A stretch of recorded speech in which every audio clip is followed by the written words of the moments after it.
Doctor Strange in the Multiverse of Madness, my second viewing. I don't think this is a perfect movie. I think upon second viewing, there are certain details that you will pick up on this time around that you didn't pick up on when you first watched it. That does make the story more cohesive. But then on the other hand, the film still has a lot of problems. The first act, there's a lot of information, there's a lot of dialogue that is cut out of the first act of this film. There's a good 25 minutes to half an hour of scenes and of sequences we didn't see, and I feel like if this movie was longer, I feel like it would have had more of a cohesive story that actually went back and explained some of the stuff that was going on in the first act, because it's jumping around to one location to another in like a quick second, and there's no flow in the editing room for this film. And there's a lot of subplots in the film that are brought up as this big question mark that later on in the film are never answered, and still when the end credits come up, it's not answered. And I think the cameos in the film, which this will be a spoiler review. The film's been out for about a week or so now, so I will be definitely getting into what the cameos are. So we obviously have Professor X, which the cameos in the film I thought were wasted.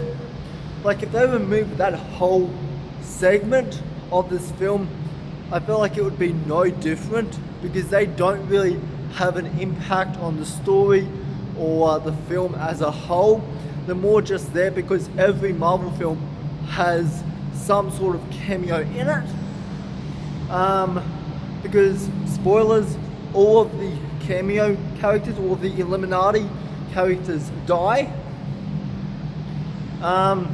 Professor X's cameo was definitely the most, out of all of the cameos, that was the one I was most looking forward to seeing what they would do with his character, how they would kind of bring the X-Men into the MCU. And while there's still some questions, as I said, there are still some questions that are left unanswered. Like the whole Illuminati sequence that everybody is talking about, it's not really that shocking, it's nothing really all that surprising. The cameos, I feel like they set up an interesting phase 4. Like, this film definitely sets up an Inhumans movie, it sets up potentially another X-Men movie, but I didn't like how the cameos were just kind of shown as this big moment. And the theater I've seen this movie twice now, and both times when I've watched it, like, there was sometimes a gasp, but it wasn't like a big crowd pleasing moment by any means. But I just felt like that whole sequence, it was written terribly. It was written purely because there had to be some, that this film needed to get people in the seats. This movie needed to have a way to get audiences in the seat.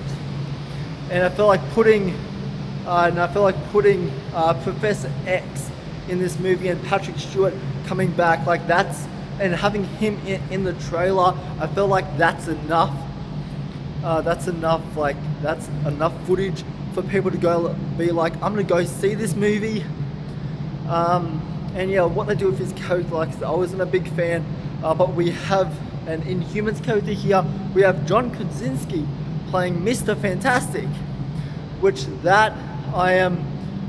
I love what they did with Mr. Fantastic in this movie. Like, the suit design, I think, is comic book accurate 100%. I think John Krasinski, is perfect casting in that role.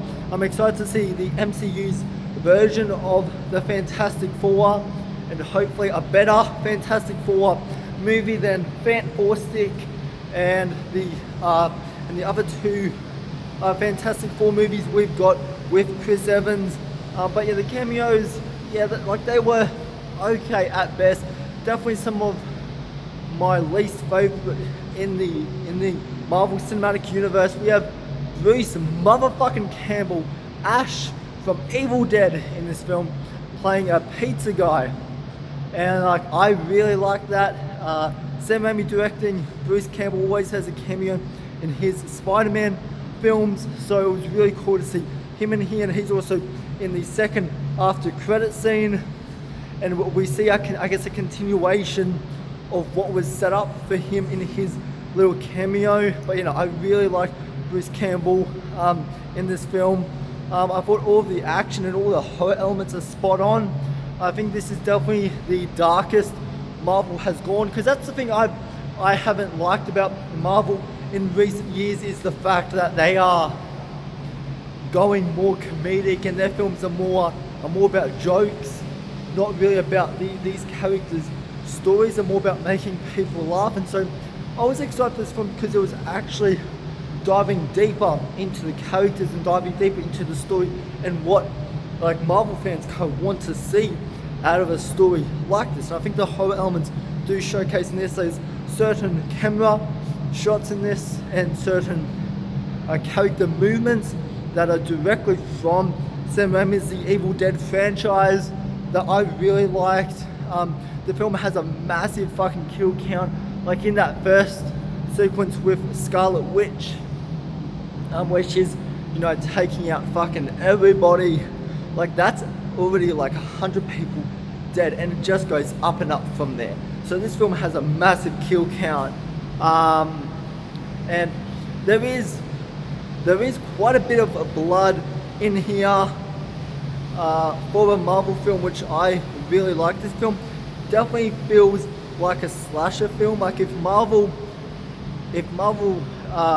took on a slasher film but stayed to their DNA of a Marvel movie, I think this would be the closest we got. Because I think Scarlet Witch definitely feels like a slasher villain in this. The way that she kind of takes out certain people and kills certain people I really liked, and the way that she kind of fucks with people in their head. I think there's a psychological element to her character. I really liked what they did with Wanda and Scarlet Witch in this. There are a few emotional sequences, while they aren't particularly the best, they aren't written well paced the best. Like, they were okay. Like, for a Sam Raimi film, like coming from like the Evil Dead franchise and coming from the Spider-Man films, like I was a little disappointed with what he did here, but this definitely has Sam Raimi's name written all over it. This is a Sam Raimi film, front and center. Like, after the first 25 to half an hour, this film goes into full horror. It goes into full Sam Raimi, characteristics, which I really like. Sam Raimi is a director I really admire, and while this isn't his best work, it's visually starting to look at. There's some visuals that really jump off screen. Everything with the multiverse I thought was really interesting, the way he kind of directed and moved the camera around in those sequences. But you know, this is a film that I really enjoy, and I want to see more. I want to see more horror films and more of a darker tone in the MCU, because I think this film sets it up really well. And yeah, I'm excited to see where the MCU goes from here.